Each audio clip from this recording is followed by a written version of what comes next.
जाहरवीर गोगा जी महाराज की, बाबा रामदेव जी की, जंबेश्वर भगवान की, वीर तेजा जी महाराज की, ब्रह्माणी माता की, भारत माता की। इस धरा को जाहरवीर जी और हमारे सिख गुरुओं का अपार आशीर्वाद प्राप्त है। आज यहां राजस्थान में सत्ता परिवर्तन के लिए इतना असीम उत्साह पाकर मैं बहुत ही अभिभूत हूं।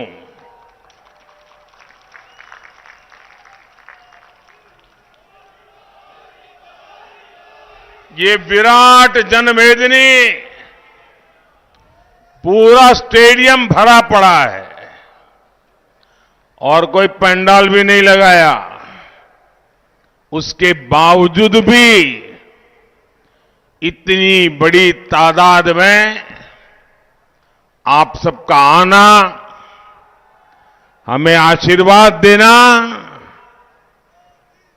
ये दिल्ली में बैठे हुए लोग तय कर लेंगे ये राजस्थान का नतीजा क्या होने वाला है।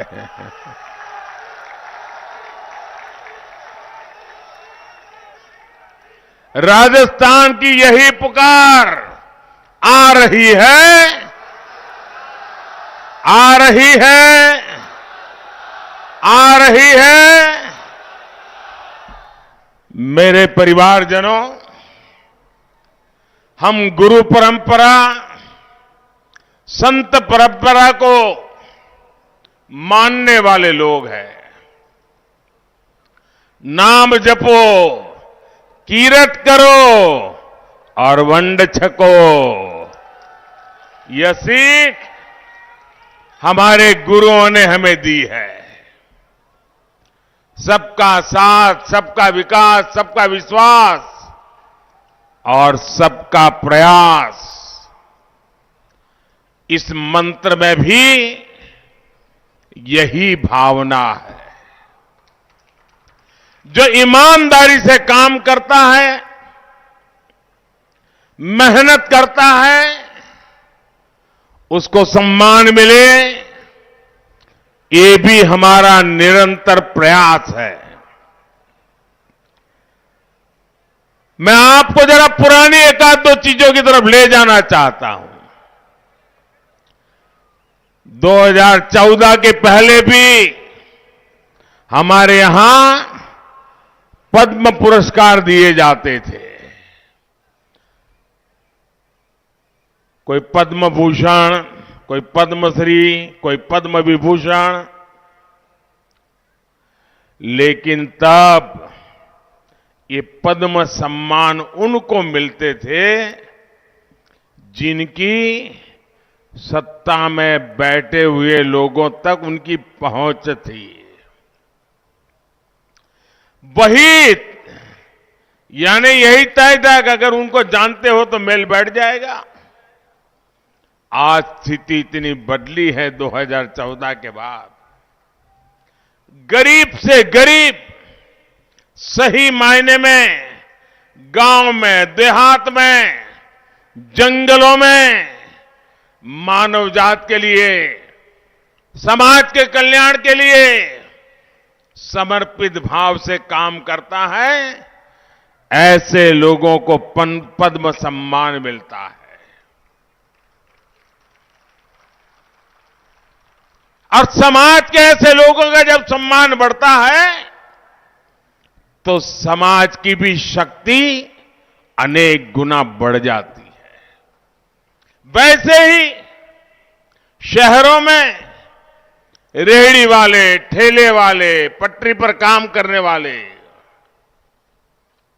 जो सब्जी बेचते हैं, फल फूल बेचते हैं, दूध बेचते हैं, अखबार बेचते हैं, वे भी छोटे छोटे लोग स्वाभिमान के साथ जिए। ऐसे मेहनत कर साथियों के बारे में पहले सरकारों को सोचने की फुर्सत ही नहीं थी। उनके लिस्ट में ये काम ही नहीं थे। लेकिन आपके इस सेवक ने पीएम स्वनिधि योजना की मदद से आज ऐसे लाखों रेहड़ी पटरी वाले सामान्य काम करने वाले लोगों के जीवन को, उनके परिवार के जीवन को बदला है। जिनको कोई नहीं पूछता, मोदी उनको पूछता भी है और मोदी उनको पूजता भी है।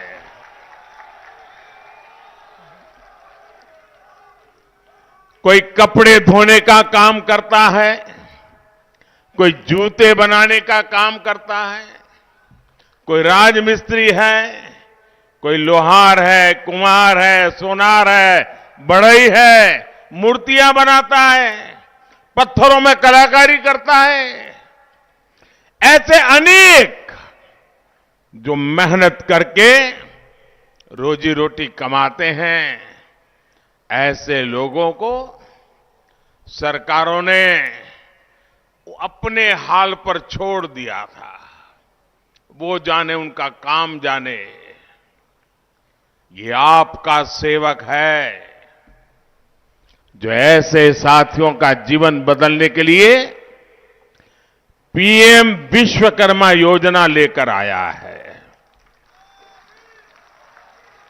यानी जो किरत करता है उसको सम्मान दिया जा रहा है। और मोदी एक और काम कर रहा है, जो बेईमानी करता है, जो बेईमानी करता है उसे उसके पाप की सजा देने के लिए भी उतना ही काम करता है।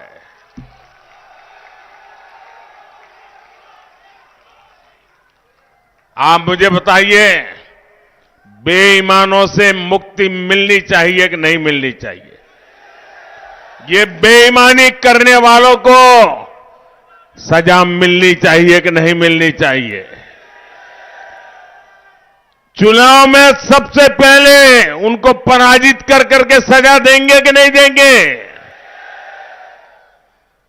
मेरे भाइयों बहनों, मैं आज आपको गारंटी देने आया हूं। मैं आज आपको गारंटी देने आया हूं, जिसने गरीब को लूटा है उसे छोड़ा नहीं जाएगा। यहां राजस्थान में भी वो दिन दूर नहीं जब गरीबों को लूटने वाले सलाखों के पीछे दिन गढ़ते होंगे। मेरे परिवारजनों, हमारे सेवा काल में वंड छकों की परंपरा सशक्त हुई है। गरीब कल्याण की, जन कल्याण की, सबका भला करने की नई परंपरा देश में हमने विकसित की है। देश का करदाता ईमानदारी से कमाता है, फिर वो ईमानदारी से टैक्स भरता है। लेकिन 2014 से पहले क्या होता था? ईमानदारी से टैक्स भरने वाले का पैसा घोटालों में लूट जाता था और गरीब मध्यम वर्ग के हाथ कुछ भी नहीं लगता था। यहां राजस्थान में बीते 5 वर्षों में क्या हुआ है, इसकी पूरी कथा लाल डायरी में लिखी है। डायरी लाल है, कारनामे काले हैं। और इन दिनों तो देखिए, लूट के जो लॉकर खुल रहे हैं, लॉकर, और लॉकर खुलते हैं तो उसमें से नोटों के ढेर निकलते हैं, सोने की ईंटें निकल रही है। ये कांग्रेस का पाप सामने ला रहा है।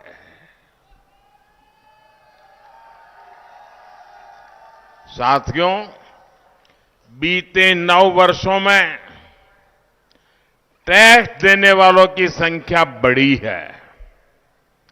करदाता को भी भरोसा है कि भाजपा सरकार पाई पाई का सदुपयोग करेगी। क्या किसी ने कभी कल्पना भी की थी कि भारत में 80 करोड़ लोगों को मुफ्त राशन मिलेगा? याद कीजिए वो दिन जब कोरोना का कालखंड था, कोविड था, पूरी दुनिया पर मौत मंडरा रही थी। हर किसी के मन में सवाल होता था कि इससे बच पाएंगे कि नहीं बच पाएंगे। कोई किसी की चाहते हुए भी मदद नहीं कर सकता था। घर से बाहर निकलना यानी मौत को बुलावा देना, ये हाल थे। बाहर कारोबार ठप हो गए थे, लेकिन ये आपका सेवक सोता नहीं था। और मैंने तब किया था कि 80 करोड़ मेरे देशवासी इनके घर का चूल्हा बुझने नहीं दूंगा।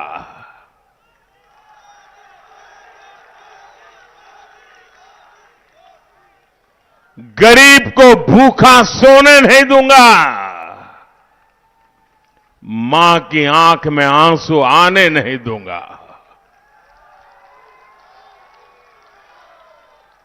और देशवासियों ने जो टैक्स दिया उसे हमने अपने पास नहीं रखा, बल्कि बंड छको यानी गरीबों की थाली के लिए दे दिया। और भाइयों बहनों, आप मुझे बताइए, जब भूखे को खाना मिलता है तो वो आशीर्वाद देता है कि नहीं देता है? जरा वो पीछे स्टेडियम है वो भी बताइए, आशीर्वाद देता है कि नहीं देता है? ऐसा कोई पवित्र काम करे तो पुण्य मिलता है कि नहीं मिलता है? जब इस देश के 80 करोड़ लोगों को 3 साल से मुफ्त में खाना मिल रहा है तो आशीर्वाद मिलेंगे कि नहीं मिलेंगे?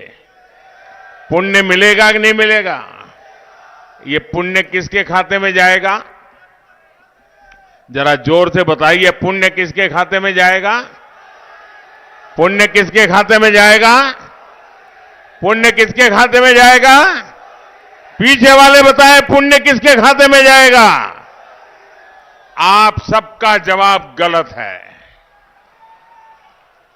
ये पुण्य मोदी के खाते में नहीं, ये पुण्य आपके खाते में जाएगा जिन्होंने वोट देकर मोदी को बिठाया है। आपने मोदी को बिठाया, इसलिए मोदी ये सेवा कर पा रहा है और इसलिए इस पुण्य के हकदार आप हैं। आपके वोट के कारण ये पुण्य का काम हो रहा है और इसीलिए आपका पुण्य और बढ़े, आपको भरपूर आशीर्वाद मिले, इसलिए मोदी ने संकल्प किया है कि 80 करोड़ लोगों को और 5 साल के लिए ये मुफ्त राशन दिया जाएगा।